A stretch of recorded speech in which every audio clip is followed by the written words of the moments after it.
Thank you very much indeed. Good evening, everybody. What I thought would be useful for you tonight is try and give an overview of London during 2012, what it means for transportation, what it means in terms of road transport for existing users, what it means for background users of transport, what it means for spectators, and therefore what it means for yourselves. And then my colleague Stuart will take it down to the next level of detail beneath that around how we want to help businesses not just succeed in 2012 but truly thrive and get the best out of it as they possibly can.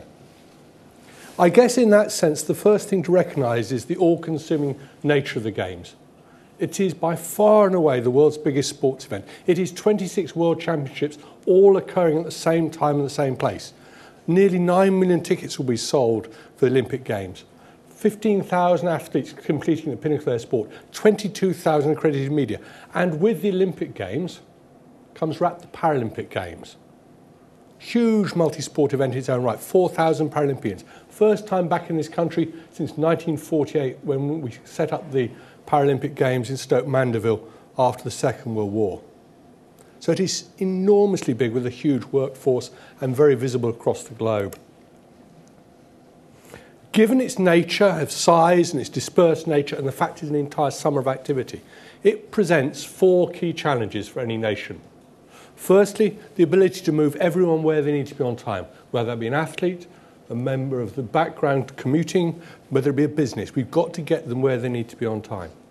Secondly, we've got to keep London and the UK moving. And much as I'd love to be able to take out the entirety of London's transportation system just for Games operation purposes, it was never going to happen.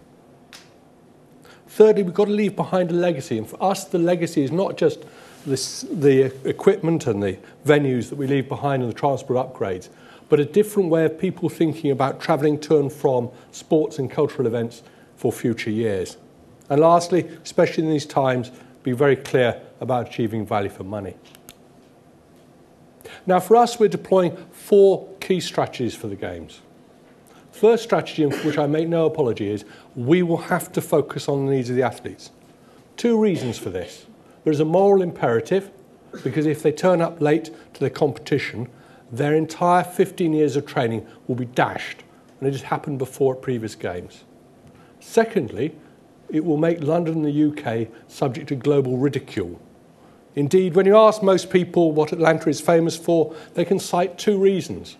One, it is the home of Coca-Cola, and two, they failed in their transportation task in the Atlanta Olympic Games. We don't want the same thing for London. Second thing for us is we need to base this around a public transport Games. Given the volumes of spectators travelling day to day, and I'll come on to that in greater detail, we want to make this a Games in which you are incentivised to use public transport, walk, cycle or water to get to it. And therefore your sports ticket will come wrapped with, in effect, a free travel card for travel on that day. Not only that, but we are extending the hours of operation of Docklands Light Railway, the Underground, buses and mainline trains so we can get people home again after they've had a great day out in London. Thirdly, we want to make this an inclusive Games. Inclusive in the sense of meeting the needs of everyone, where they've got access or mobility impairment or sensory impairment. We want to use transportation to get them there, using a combination of road and rail systems to meet that need. And lastly, we want to make a sustainable Games. Sustainable in the sense of investing wisely in transport upgrades that not only will serve London before the Games, during the Games, but after the Games for our children's generation.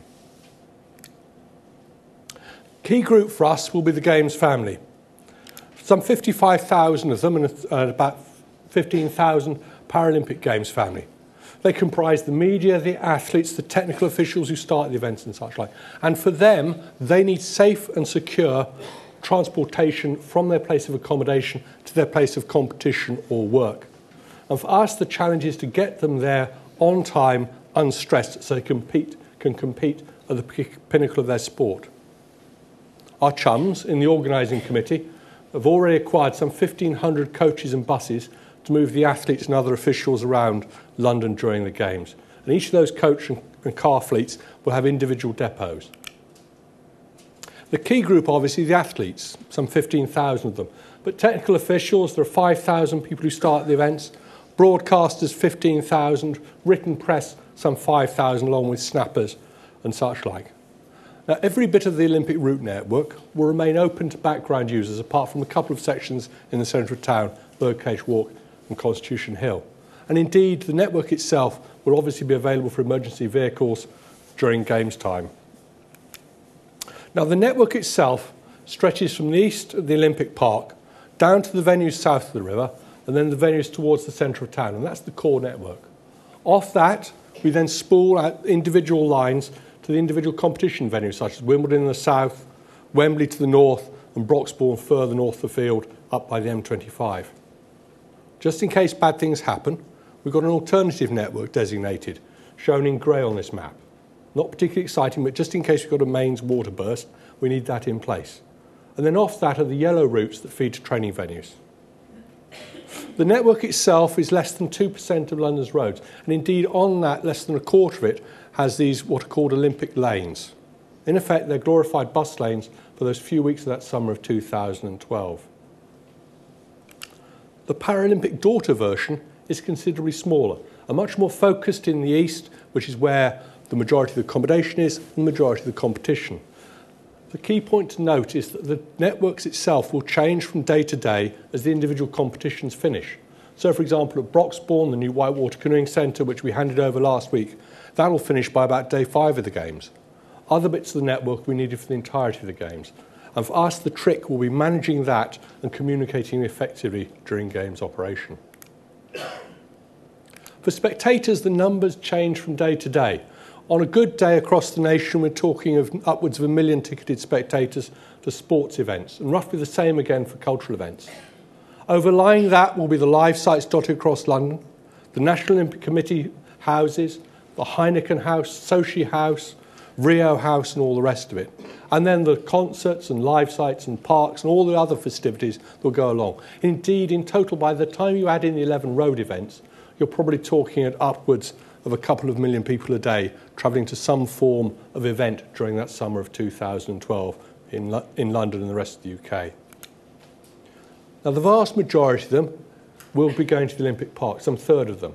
The remainder will be dotted across London, and 30% of spectators will be going to events outside London. So it is truly a Games for the nation itself. Key destination for most people will be the Olympic Park.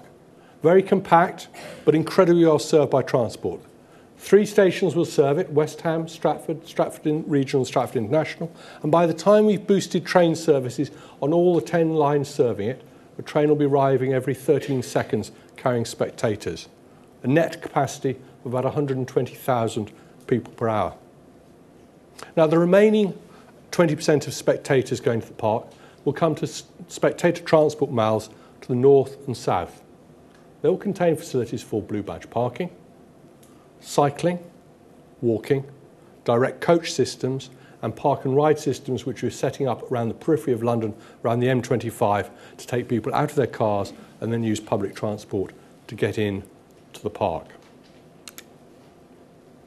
One of the cunning and devious wheezes we've come across to provide extra capacity for those 16 days of the Games is we're going to borrow the new Class 395 high-speed trains from Kent and create a shuttle that operates between King's Cross St Pancras down to the park and then back from Edsfleet again, in effect creating a temporary metro during Games time.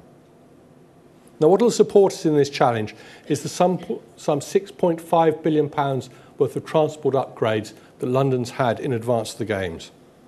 The map to the left here shows you just some of the lines that have been upgraded, whether it be Docklands Light Railway with extra carriages, extensions of the Docklands Light Railway, North London Line upgrades, Great Eastern upgrades, Stratford Station being rebuilt, Jubilee Line upgrades, etc. Now, all those are nearing completion. Indeed, by the spring of next year, all the transportation schemes we committed to the IOC will have been completed and will provide the backdrop against which we can provide a public transport system for the Games. Over and above all that, we're working with the walking and cycling people to enhance the mode share for that. For the park alone, we're looking at 8,000 temporary cycle parking spaces for Games operation. Peace has at least transitorily broken out between taxis and licensed private hire, and hopefully will remain solid through to that summer of 2012. The mainline train timetables are already being recast, and your ticket for your mainline train from Manchester or wherever will come available for pre-booking from the summer of next year when you know what sports events tickets you've acquired. The direct coach network is being set up across the nation of about 1,000 vehicles, moving people on those lines of routes where there is not enough transportation capacity. And we're pressing every boat in service we possibly can on the river.